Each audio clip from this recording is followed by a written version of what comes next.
Des enfants innocents destinés à rejoindre le monde de la commercialisation. Ces 4 nouveau-nés, dont l'âge varie entre 1 jour et 6 mois, étaient sur le point de prendre des destinations inconnues.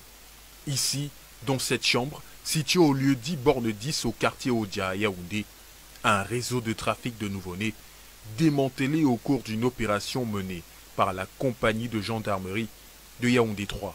On savait bien que ce n'est pas légal, ça nous le savions, c'est pour ça que nous le faisons en cachette. Voilà, mais il n'a jamais été question d'aller porter l'enfant d'autrui parce que tous ces enfants qui sont là, ils ont des mamans et on a les contacts de toutes leurs mamans et on peut même faire des tests ADN.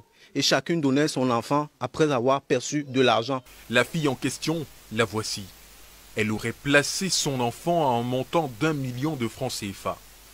L'opération, menée par la gendarmerie, va conduire à l'interpellation de la jeune fille ainsi qu'une autre mère porteuse, une berceuse, 4 nourrissons, 2 acheteuses, parmi lesquelles une Congolaise qui a déboursé 6 millions de francs CFA pour 2 enfants, et aussi le promoteur de cette activité illégale.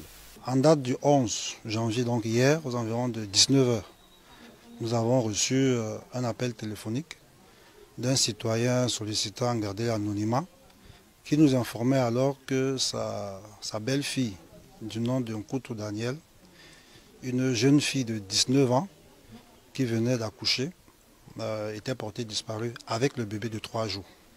Sous le regard des populations ahuries, les éléments de la gendarmerie ont conduit les nouveau-nés à la fondation Chantal Biya. Les présumés trafiquants, eux, attendent d'être présentés devant les juridictions compétentes.